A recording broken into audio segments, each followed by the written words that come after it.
they built it. How you doing?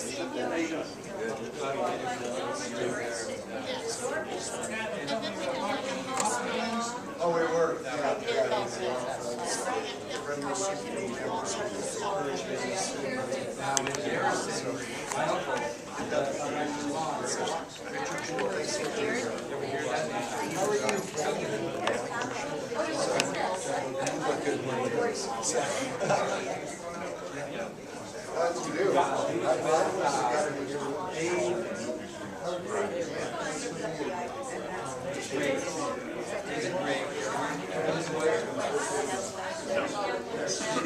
So I was like, Oh, I see.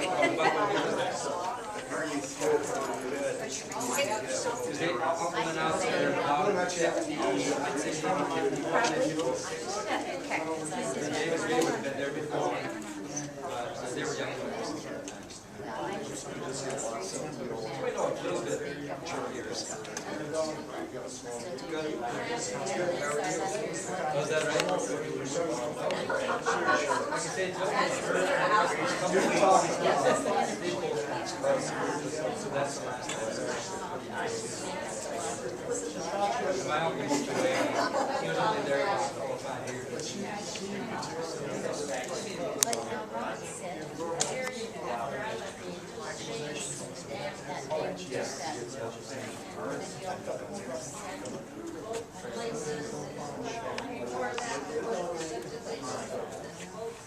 Right. Oh, yeah. We used to go up there.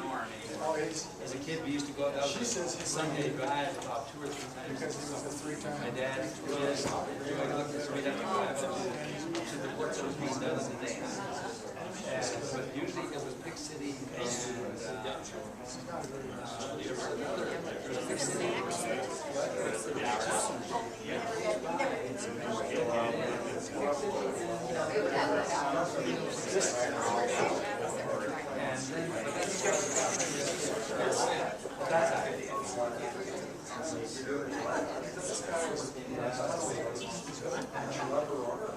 Yeah, it's 50 miles straight from the street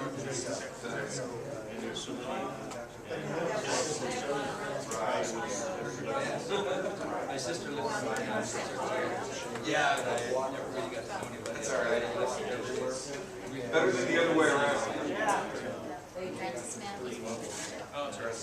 All right, folks, I think we're going to go ahead and get started. I think we're a small enough crowd that we won't have to use a microphone, so it's the fact that it doesn't seem to be functioning as a problem. Real quick, if we could just all nod our heads in a moment of silence for the victims and their families of the Aurora shooting.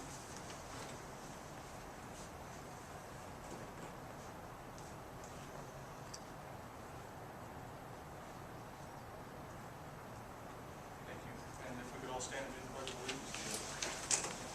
I pledge allegiance to the flag of the United States of America and to the republic for which it stands, one nation, under God, indivisible, with liberty and justice for all. God bless America. God bless America. Folks, we appreciate the fact that you take time out of your day to come get an update from Congressman on the happenings in D.C. Things are a little tense right now. I understand that people have very firm beliefs and differences of opinions. I would ask that you not shout over one another. If those differences come to light, that we be respectful in our discourse. This is America. We can disagree, but we can do it respectfully. Any questions that are not answered, feel free to grab a card from me at the end, and I will make sure that you get one before the end of next week. And with that, please help me welcome my boss, Congressman Scott Tipton.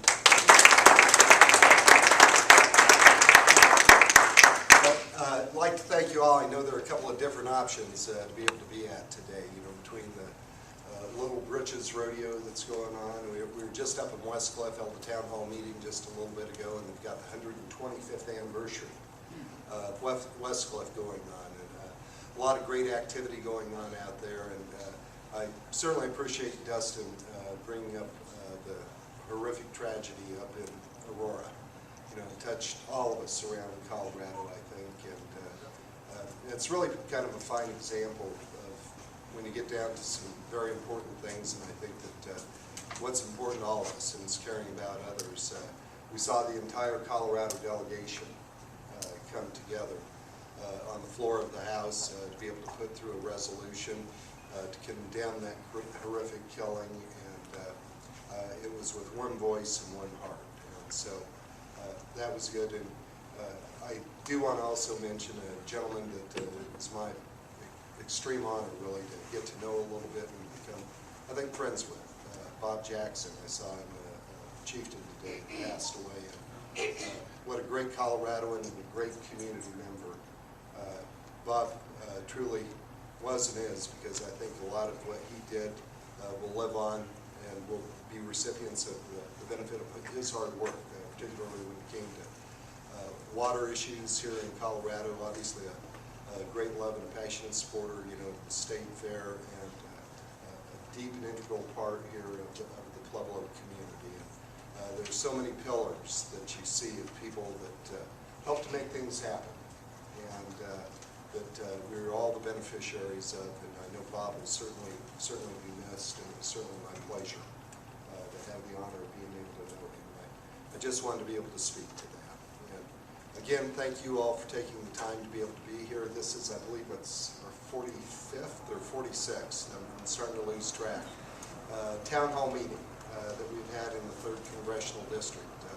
Here a couple of weeks ago, was in Pueblo again, and had an opportunity to be able to sit down with senior citizens, to be able to visit with them, and to be able to go out to a very important part of the community, our community, here in regards to Vestas, the jobs that represents. And if you haven't done this, you need to do this. Climb 285 feet straight up a ladder. And we had the great opportunity to be able to do that. And what a view once you emerge out the top. Tony was kind enough to shame me into standing up on top of the windmill. And not particularly afraid of heights, but don't particularly embrace them either, but I stood up. So it was a great opportunity. Right after that, we left, went down into the San Luis Valley, held 4 town hall meetings down through there, down in Alamosa, over at the center, down in Del Norte, over to La Jara, to be able to reach out. And we've been doing this throughout the 3rd Congressional District. And very clear message that is coming back out of all of our town halls. It is about jobs, and it is about the economy. We saw the unemployment figures coming out with Pueblo of 11.1%. Those are the official numbers. We step over to our 2nd largest community, over at Grand Junction, 10.8%. The real unemployment, when you factor in those who have stopped looking for work and are no longer even applying for unemployment, those who are underemployed, we're looking at 19.5%. As I go through various communities, there are some pockets where we're seeing a little bit of movement. But in the 3rd Congressional District, I'm continuing to look into the eyes of people that are worried about their future. I'm talking to a lot of moms that are worried about being able to provide for their kids, what they're going to do for the grocery bill. And while we've seen our gas prices back off just a little bit, it's still a big number every time you fill up that gas tank. I think I shared with you when I was driving my truck, had that opportunity, and I had about a quarter of a tank of gas. I topped it off, and it was over $80. Just to be able to, you feel that. People feel that. And those are dollars, that additional dollars that are going into the gas tank, which we obviously need. But I am truly talking to seniors right now, young families, people in all walks of life.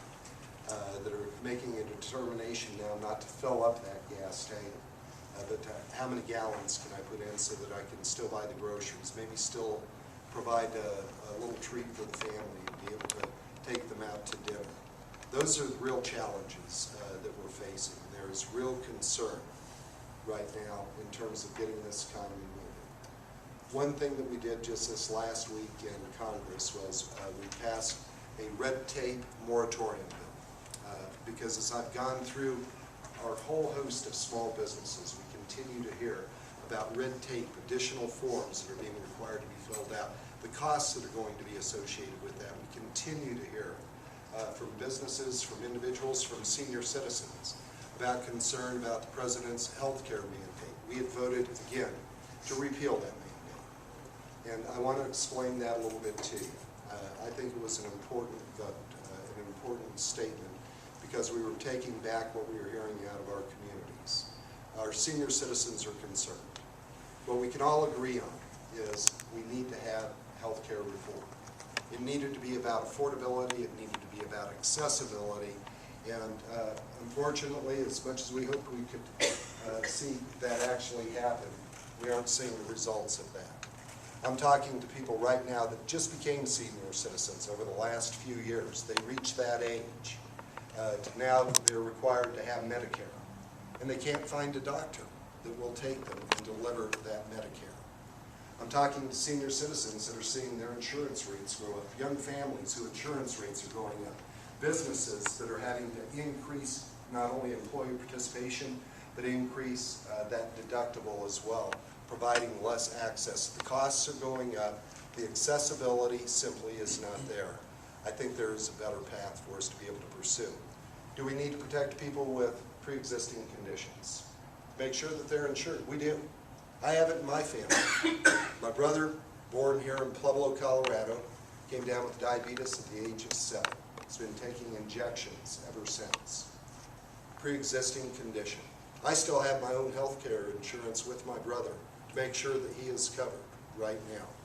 So do we need to protect people with pre-existing conditions? We can, we should. We can do that through creating state pools. Is there an opportunity, and should we also not exclude the possibility to make sure that they still have affordable health care? To have government maybe play a role, we can't exclude that idea. But we don't need to be spending over $1 trillion and building out a bureaucracy that's going to cost more than this nation can actually afford.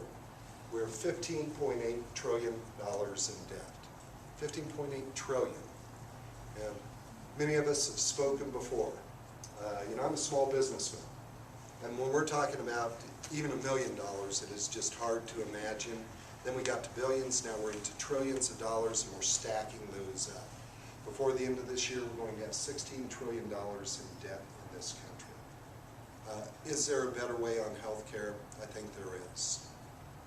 We have bills ready to go to be able to address pre-existing conditions, to be able to allow us to be able to buy across state lines, to be able to incentivize rather than punishing people for having private medical health care savings accounts. And we're going to be willing to take up tort reform as well, because I've sat with St. Mary Corwin's, I've visited with the doctors here, and they talk about defensive medicine and the costs that are associated with that, and how that increases premium, and how it impacts actually the ability to provide care for more people, because you're spending more time than their medical judgment tells them they actually should, but they have to make sure that they're covering themselves from lawsuits as well. So these are all issues that we can look at. When we again look at that health care, we're seeing right now the IPAP board is going to be put into place to be able to make those determinations in terms of what is going to actually be offered. I want to be able to keep that between the doctor and the patient in the doctor's office. That's where it truly ought to be. I don't want to see $575 billion stripped out of Medicare to be able to pay for other portions of the bill. Just a few weeks ago, we learned that another $500 million was being taken out of health and human services, not to provide for health and human services, but to be able to hire IRS agents to make sure that we obey. There is a better path. Let's seek out true affordability and true accessibility.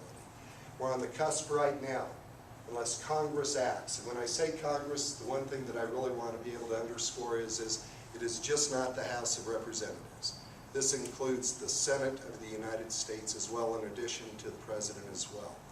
We're on the cusp of seeing the potentially highest individual tax increase in American history if we let the tax code lapse. We're going to be dealing with a bill this coming week to be able to extend those current tax regulations that are in place for another year. And we have a commitment. I visited with Chairman Camp of the Ways and Means Committee. There is a genuine heart, and this is on the Republican and on the Democrat side as well, to be able to get real tax reform. We have to be able to make this flatter, fairer, and simpler.